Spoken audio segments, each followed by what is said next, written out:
Hello, welcome to the KPC Daily Devotional. Let's read from 2 Corinthians chapter 12, starting in verse 6.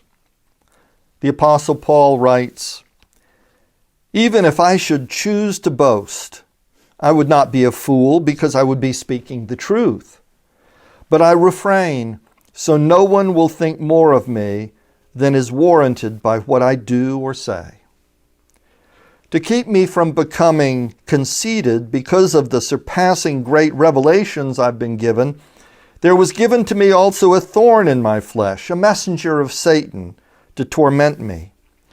3 times I pleaded with the Lord to take it away from me, but he said to me, 'My grace is sufficient for you, for my power is made perfect in weakness. Therefore I will boast all the more gladly about my weaknesses, so that Christ's power may rest on me. That is why, for Christ's sake, I delight in weaknesses, in insults, in hardships, in persecutions, in difficulties. For when I am weak, then I am strong."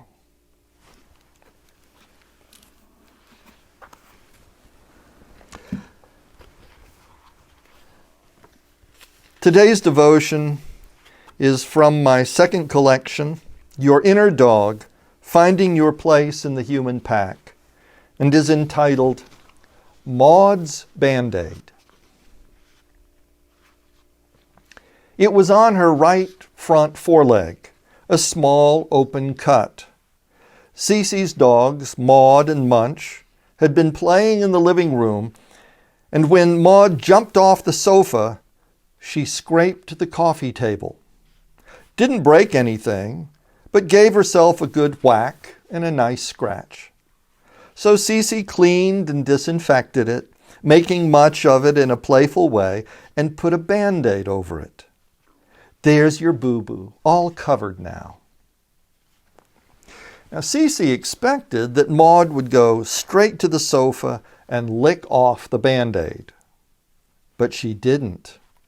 She paraded it in front of her brother Munch, paraded it for Cece, paraded it for company that came by. It didn't come off during that night either. When Cece finally removed the now grungy Band-Aid after 2 days, Maud was so disappointed, she moped. Maud was proud of her Band-Aid. Maud's Band-Aid. She wore it like a medal or a fashion accessory. What was she thinking?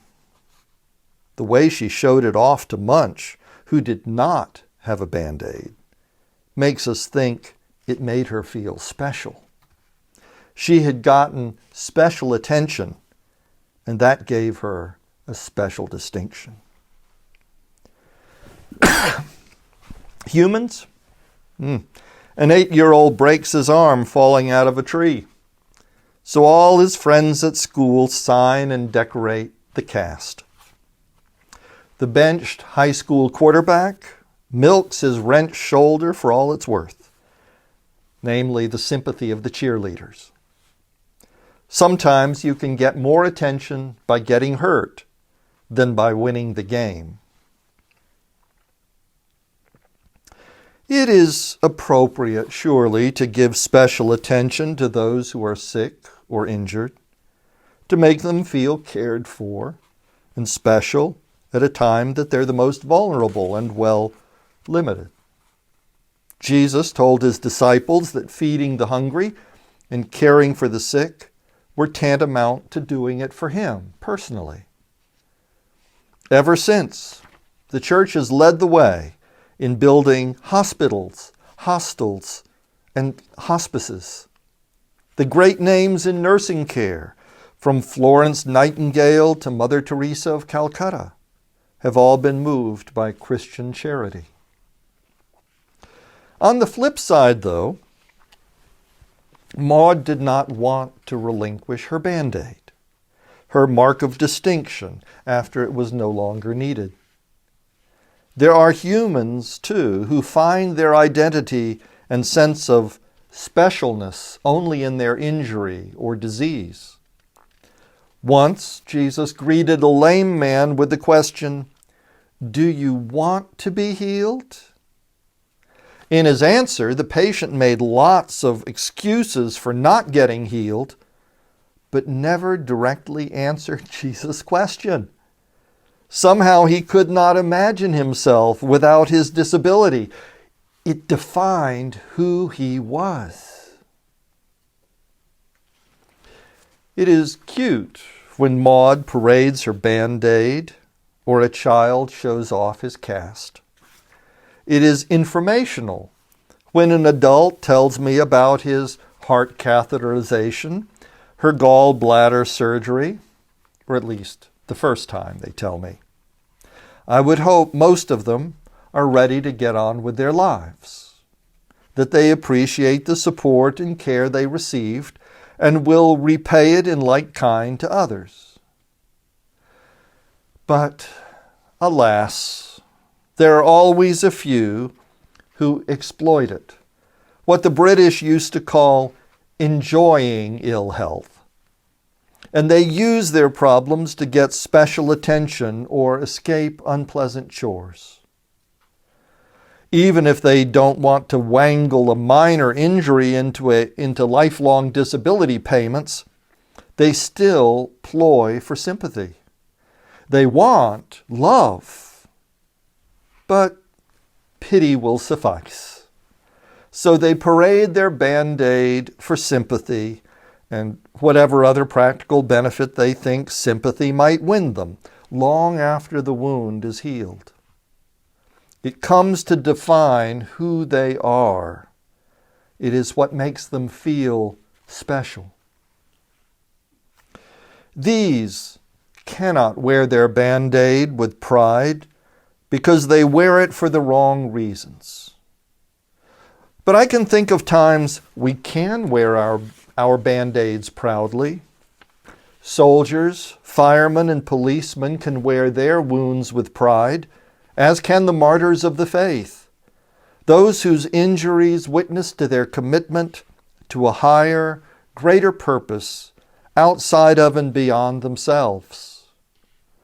Selfish wounds embarrass. Selfless wounds ennoble. Most of us are neither warriors, nor lifesavers, nor martyrs. We receive our wounds not in the line of duty, but in the line of life, like jumping off the sofa. We step in a hole, trip over the dog, we lift and twist, we forget to duck. Our wounds are what we must deal with, but never who we are. Over the years, our bodies accumulate an assortment of cuts, burns, scars, tears, sprains, breaks, and aches. Bad backs and trick knees appear as out of nowhere, but in truth they were hard-fought and well-deserved. You know, like that old sports injury that seemed to heal but came back years later as bursitis. They're not heroic, but they are respectable. These former wounds, our Band-Aids, are the accumulated evidence of our lives. A photo album, developed and displayed on our bodies of all that we have experienced. Call them our medals. A row of Purple Hearts gained in the conflicts of living, testimony to a life fully lived. If we make much of them, if we must make anything of them at all, we should only do it in a playful way.